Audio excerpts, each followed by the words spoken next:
Hi everybody. In this video, we're going to read the next chapter of Enemy Spy.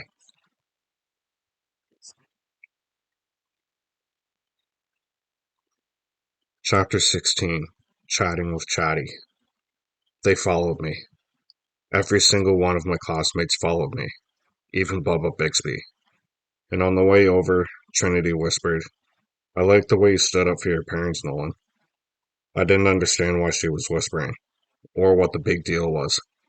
"My parents are great," I told her. She nodded. "Mine are too." She was still whispering. "It's not real cool to admit it, you know what I mean?" I couldn't help pulling a face. "Why?" She smiled at me. "That's what I like about you, Nolan." Then she scurried away to walk with Miriam and Danielle. Weird, but I didn't have time to think about it. I had to get my digital camera set up without anyone noticing, and I had to do it while I was walking.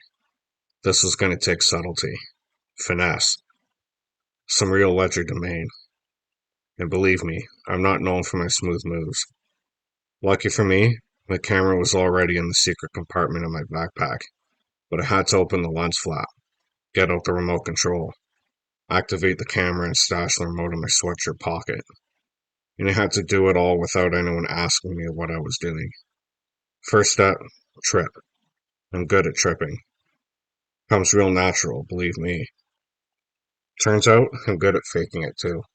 I pretended to stumble and twist it out of my backpack. And while I was recovering, I ripped open the lens flap, snuck the remote control in my pocket, and untied my shoe. "You okay?" Trinity asked. "Yeah," I muttered. "What a klutz, huh?" "It's okay," she said with a smile. "When I do that, my mom says I'm just trying to catch up with a growth spurt." She pointed. "Look, you probably just tripped on your shoelace." I tied it quick and picked up my backpack by the top loop, like a briefcase. "Thanks," I told her. Trinity is pretty nice. Then I noticed something amazing. All the other kids were waiting for me, too. They weren't hovering over me or anything, but they were waiting. So I smiled at them and said, "Sorry, klutz attack." They laughed. And for the first time ever, them laughing at me wasn't painful. It felt good. Like it was okay that I was the way I was. Like somewhere inside they actually liked me. It was a very strange feeling. A good feeling. Actually, I felt about 6 feet tall. And by the time the group of us was at the news van, I felt really brave. If Chatty Adams didn't leave my parents and Mr. Green alone, boy, was she gonna be sorry. Chatty and that Roy guy had their backs to us. Roy was by the driver's door, talking on one cell phone. Chatty was by the passenger door, chatting on another. Maybe they were talking to each other. How stupid would that be?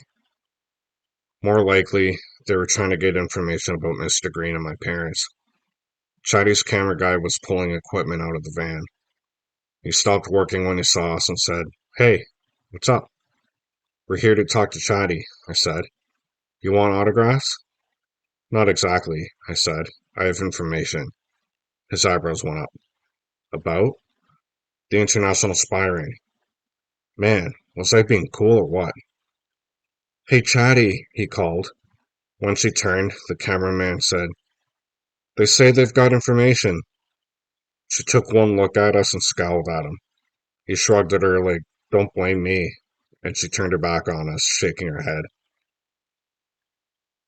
So I went straight up to her and said, "Excuse me, but this is important." She looked at me like I was an annoying bug in her no-fly zone. "Go away." "No," I said loud and clear. My classmates gasped. Chatty's nose flared. Her eyes squinted. She was practically foaming at the mouth. Finally, she whispered, "Call me back in 5," into the phone and snapped it closed. She looked me over, hair to toe, toe to hair. Then she said, "So what do you want?" "I want you to back off Mr. Green and the birds," I told her. "They're not spies, and they're not Shredderman." "I recognize you now." Chatty was squinting at me, but good. "You're that nerdy little kid from the elementary school who—" "I am not nerdy," I told her. "Yeah," someone beside me growled. He's just smart. I recognized the voice, but I still couldn't believe my eyes when I turned and saw who'd said it. Bubba Bixby. None of my other classmates could believe it either. For a second, no one said anything. But then all at once, other kids started shouting stuff at Chatty. Why are you calling him names? Yeah, he hasn't done anything to you. Yeah, lady, if you call him anything, call him Mister. Yeah, because one of these days, you'll be working for him. Now I couldn't believe my ears. These were my classmates, the same kids who'd been calling me nerd for years. What is this? Chatty said, still squinting away. Roy, she called over her shoulder. Get these stupid kids out of here. Look, I said, we're not trying to bother you. Well, you're doing a pretty good job of it anyway. We're just here to ask you to leave the birds and Mr. Green alone. They're innocent.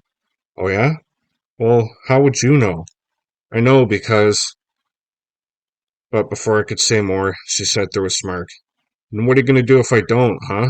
Stick your calculator on me? Hey, Trinity said. That's cold. Yeah, Ian yelled. Why don't you listen to him? But she wasn't about to.